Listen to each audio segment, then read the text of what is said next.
श्री स्वामी समर्थ. जय जय स्वामी समर्थ. स्वामींचं नाव घेऊन मी आजच्या ह्या नवीन व्हिडिओला सुरुवात करते. कोणत्याही कार्याची सुरुवात प्रथम गणपती स्मरण पूजनेने केली जाते. जे कार्य हाती घेतले आहे ते निर्विघ्नपणे पार पडावे. अडथळे, संकटे, समस्या, अडचणी दूर होऊन कार्यसिद्धी यशस्वी व्हावी यासाठी गणपतीचे आवाहन केले जाते. गणपती उपासनेमध्ये चतुर्थी तिथीला सर्वाधिक महत्त्व आहे. 2026 मधील पहिली संकष्टी चतुर्थीला अंगारक योग जुळून आलेला आहे. संकष्टी चतुर्थी अंगारक योग येणे अतिशय शुभ मानले जाते. यंदा 6 जानेवारी म्हणजेच मंगळवारी आहे अंगारकी संकष्टी चतुर्थी. मंगळवारी चतुर्थी आली की अंगारक योग जुळून येतो. अंगारक म्हणजे मंगळ ग्रह, जो निखाऱ्यासारखा लाल भडक दिसतो. त्याने भारद्वाज ऋषींकडून गणेश मंत्र घेतला आणि गणरायाची उपासना केली. त्याच्या उपासनेवर प्रसन्न होऊन बाप्पाने त्याला आशीर्वाद दिला की माझ्या जन्माची तिथी चतुर्थी होती, म्हणून मंगळवारी येणारी चतुर्थी तुझ्या नावाने अर्थात अंगारकी चतुर्थी म्हणून ओळखली जाईल. मुद्दल पुराण तसेच गणेश पुराणात याचा संदर्भ आढळून येतो. अमंगळ समजल्या जाणाऱ्या मंगळ ग्रहाला ज्या वरद विनायकाने पावन केले, त्या विनायकाने आपलाही उद्धार करावा या हेतूने अंगारकी चतुर्थीचे व्रत हे केले जाते. मंगळ ग्रहाचा संबंध कर्जाशी असतो, त्यामुळे अंगारिकेचे व्रत केल्याने कर्जमुक्ती मिळते. तसेच नावाप्रमाणे ही चतुर्थी सर्व संकटाचे निवारण करणारी आहे. ज्यांच्या कुंडलीत मंगळ दोष आहे त्यांनी या व्रतामुळे शांती मिळते. या दिवशी व्रत करणाऱ्या भक्तांच्या सर्व मनोकामना पूर्ण होतात. या एका चतुर्थीचे व्रत केल्याने 21 संकष्टी चतुर्थीचे पुण्य मिळते. धार्मिक दृष्ट्या हा दिवस अतिशय महत्त्वाचा असल्यामुळे या दिवशी काही प्रभावी उपायाने सेवा देखील केल्या जातात. आणि म्हणूनच अंगारकी संकष्टी चतुर्थीच्या दिवशी तुम्ही व्रत नाही केलं तरीही चालेल, पण हे फूल कुठे दिसलं तर लगेच आपल्या घरी घेऊन या.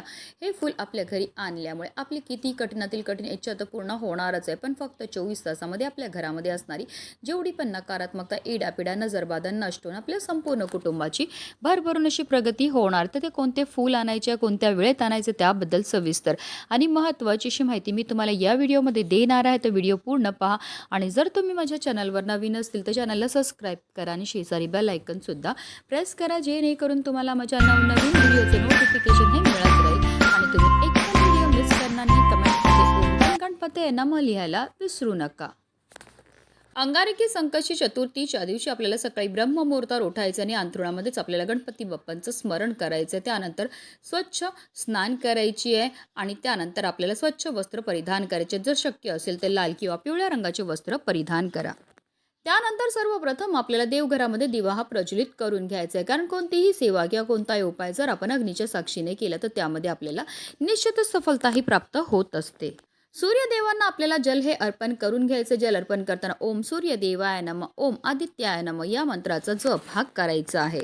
आता जर तुमच्याकडे गणपती बाप्पांचा फोटो असेल तर त्यांना स्वच्छ पुसून घ्यायचं. आता मूर्ती असेल तर तामण घ्या, तामणामध्ये गणपती बाप्पांच्या मूर्तीला ठेवायचं आणि त्यांच्यावर आपल्याला जलाभिषेक किंवा पंचामृताने अभिषेक करायचा. 11 पळी पाणी अर्पण करायचं. प्रत्येक पळी पाणी अर्पण करताना आपल्याला ओम गणपतये नमः या मंत्राचा जप हा करायचा आहे.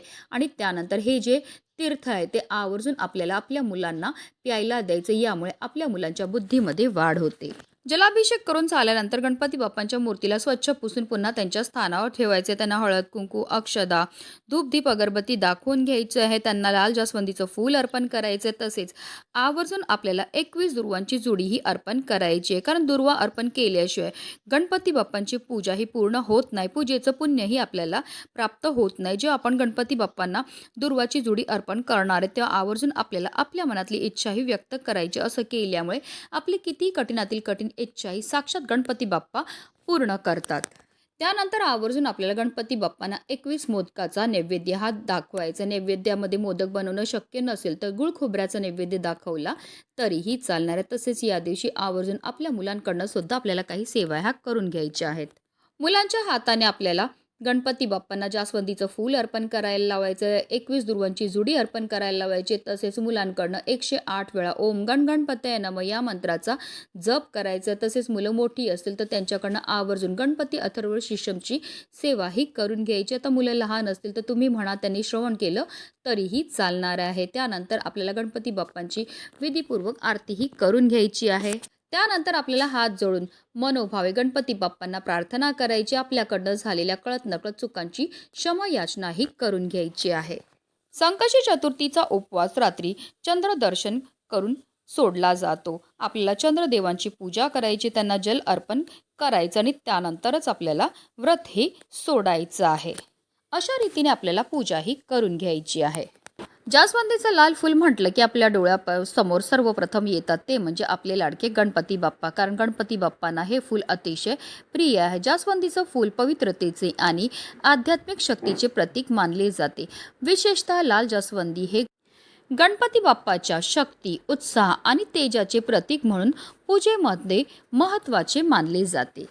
वास्तुशास्त्रात या फुलाला विशेष महत्त्व दिलं गेलं आहे. वास्तुशास्त्रानुसार घराच्या उत्तर किंवा पूर्व दिशेला जास्वंदीचे झाड लावल्याने घरातील वातावरण चांगलं राहतं.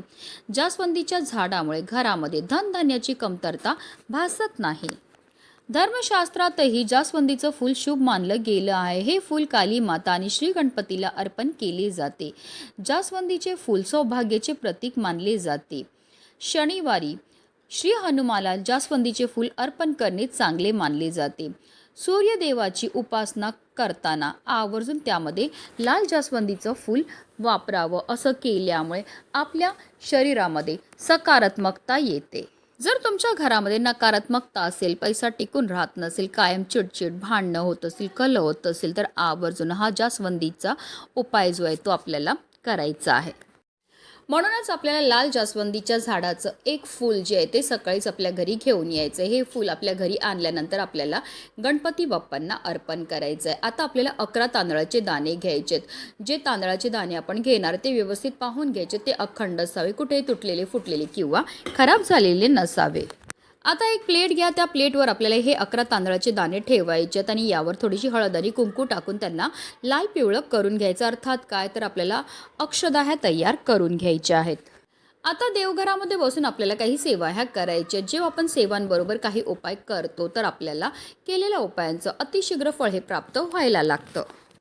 आता या 11 तांदळाच्या दाण्यातला एक तांदळाचा दाणा आपल्या उजव्या हातामध्ये घ्यायचा आहे. देवघरामध्ये आसन घेऊन बसायचं. ओम गण गणपतये नमः या मंत्राचा जप करायचा. आपल्या मनातली इच्छा बोलायची आणि हा तांदळाचा दाणा जो आहे तो आपण जे लाल जास्वंदीचे फूल गणपती बाप्पांना अर्पण केलंय तिथे हे दाणा जो आहे अर्पण करून घ्यायचा. पुन्हा दुसरा तांदळाचा दाणा आपल्या उजव्या हातामध्ये घ्यायचा.